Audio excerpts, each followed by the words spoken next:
नमस्कार दोस्तों, कैसे हो आप सभी लोग। आपका स्वागत है आपके अपने YouTube चैनल जीके बाय पीके पे।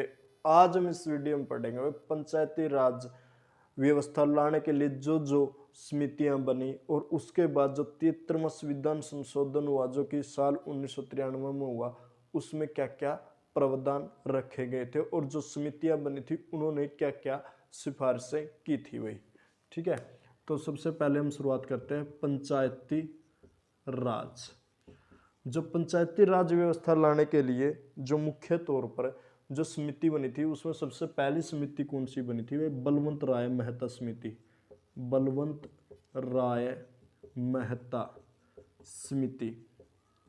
जो बलवंत राय मेहता समिति बनी थी ये कब बनी थी भाई, ये 1957 में बनी थी। कब बनी थी, 1957 में बनी थी और 1958 में इसने अपनी रिपोर्ट प्रस्तुत की थी भाई।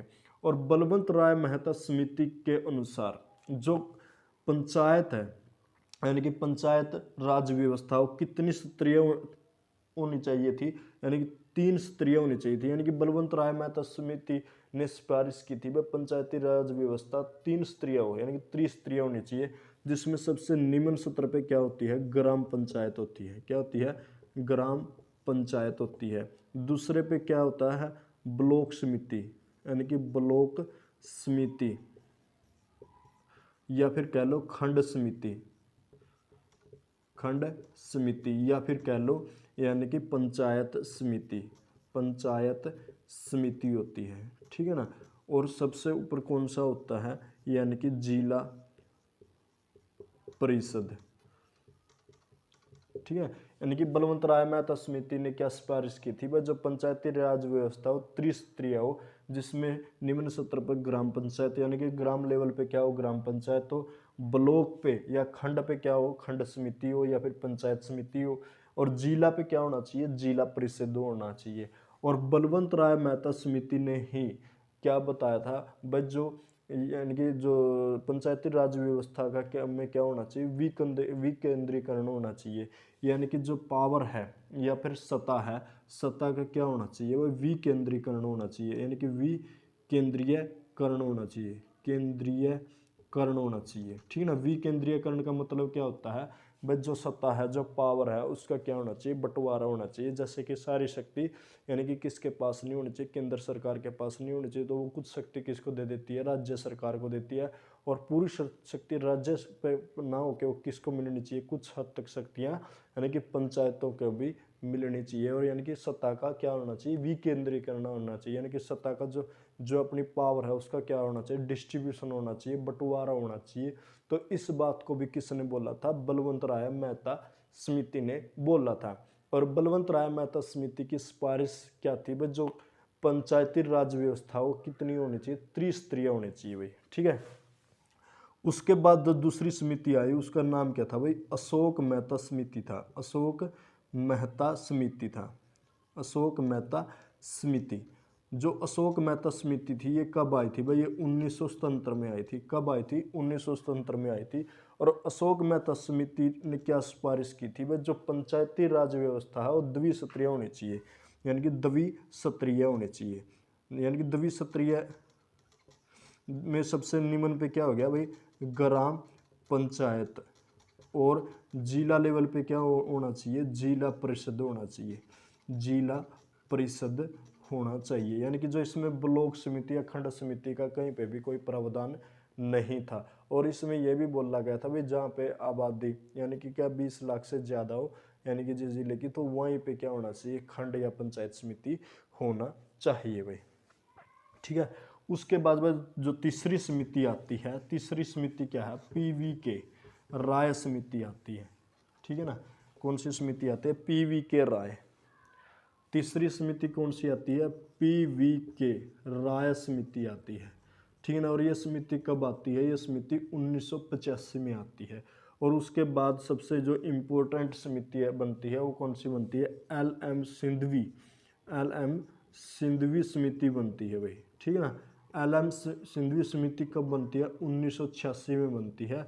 और इसने भी LM सिंधु समिति ने भी जो पंचायती राज व्यवस्था है वो कितने स्तर पे लागू करने के लिए बोलती है, ये भी 3 स्तर पे यानी कि त्रिस्तरीय यानी कि पंचायती राज व्यवस्था लागू करने की सिफारिश करती है। वही ग्राम पंचायत यानी कि ब्लॉक समिति या फिर पंचायत समिति और जिला परिषद।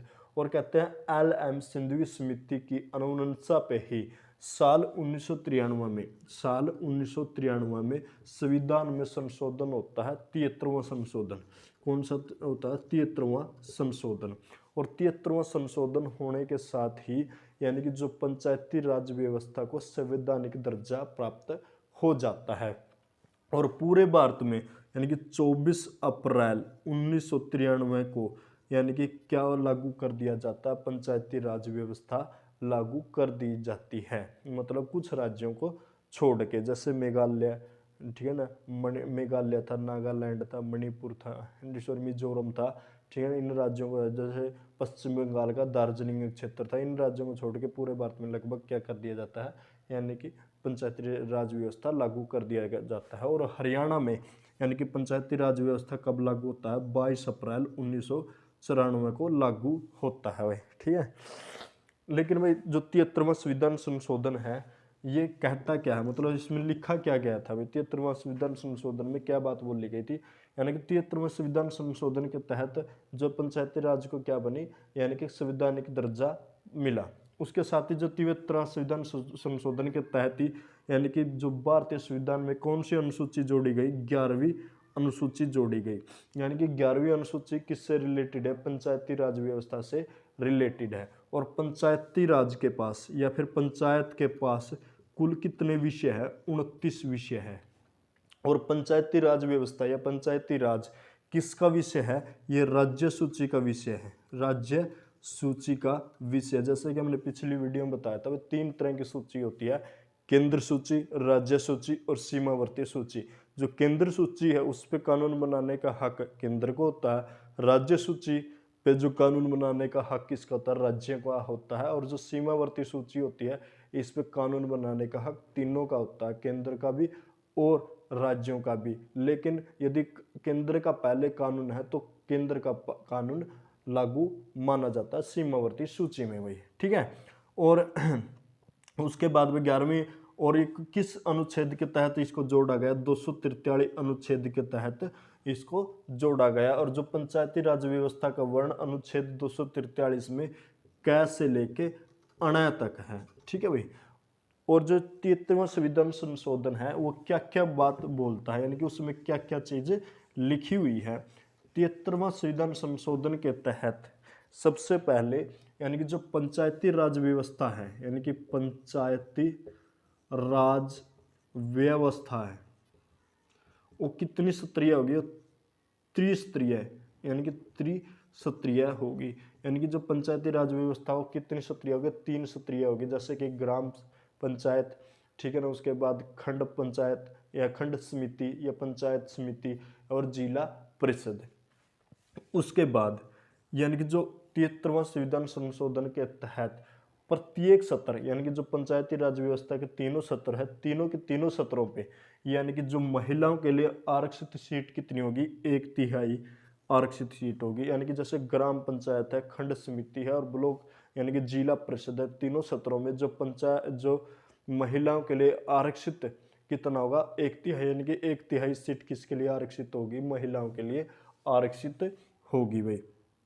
उसके बाद तीसरा क्या बोलता है? जो पंचायती राज व्यवस्था है या जो पंचायत है उसका कार्यकाल कितने समय के लिए होगा? उसका कार्यकाल 5 वर्ष के लिए होगा, ठीक है ना। और यदि किसी कारणवश यानी कि बीच में यदि पंचायत भंग हो जाती है तो दोबारा कम से कम यानी कि 6 माह के अंदर यानी कि 6 माह के अंदर दोबारा से इलेक्शन करवाना होगा या फिर कह लो दोबारा से पंचायत का गठन करना होगा। यानी कि 6 महीने के अंदर अंदर दोबारा से इलेक्शन होगा, दोबारा से पंचायत का क्या होगा? गठन होगा। लेकिन यदि पंचायत का कार्यकाल पूरा होने में यदि 6 महीने शेष है और बीच में ही क्या हो जाता है, यानी कि पंचायत का विघटन हो जाता है, पंचायत भंग हो जाती है, तो दोबारा इलेक्शन नहीं हो गया, उसका कार्यकाल आगे लिए ऐसे ही बढ़ा दिया जाता है भाई, ठीक है। उसके बाद भाई जो पंचायती राज व्यवस्था है, यानी कि जो पंचायती राज व्यवस्था है उसको वित्तीय सहायता कौन प्रोवाइड करवाएगा? जो राज्य का वित्त, यानी कि जो राज्य का वित्त आयोग है वो क्या प्रोवाइड करवाएगा? उसको वित्तीय सहायता प्रोवाइड करवाएगा भाई, ठीक है ना। यानी कि जो पंचायत है, पंचायतों को पैसा कहाँ से मिलता है? पंचायतों को पैसा राज्य सिंचित आय से प्राप्त होता है भाई, ठीक है। और इसमें जो क्या बात बोली गई है, यानी कि जो पंचायती राज व्यवस्था में जो चुनाव लड़ने की मिनिमम आय कितनी होनी चाहिए? 21 वर्ष होनी चाहिए। और किसी भी पंचायत में मिनिमम यानी कि कम से कम कितने पंच हो सकते हैं? 6 पंच हो सकते हैं। और ज़्यादा से ज़्यादा कितने पंच हो सकते हैं? 20 पंच हो सकते हैं भाई, ठीक है ना। तो ये किसके बारे में था? जो 73वां संविधान संशोधन था उसमें ये चीज़ें लिखी हुई है भाई, ठीक है ना। और जो पंचायती राज व्यवस्था है, यानी कि जो पंचायत का चुनाव कराने की जिम्मेवारी किसकी होती है? राज्य चुनाव आयोग की होती है भाई। राज्य चुनाव आयोग, जो राज्य चुनाव आयोग है वही क्या करवाता है? यानी कि पंचायत के चुनाव करवाता है। और जो अपनी जिला परिषद है या खंड सत्र है उसका जो आय सीमा निर्धारित कौन करता है? राज्यपाल करता है। यानी कि क्या कौन करता है? राज्यपाल इसकी आय निर्धारित करते हैं, आय सीमा निर्धारित करता है। तो ये था 73वां संविधान संशोधन। और जो मुख्य तौर पे जो समितियां बनी थी जो जिसके तहत यानी कि पंचायती राज व्यवस्था को क्या हुआ? संवैधानिक दर्जा प्राप्त हुआ। अगली वीडियो में किसके बारे में पढ़ेंगे? जो मुख्य इसमें धाराएं हैं उनके बारे में पढ़ेंगे। तब तक जय हिंद, जय भारत, धन्यवाद दोस्तों भाई।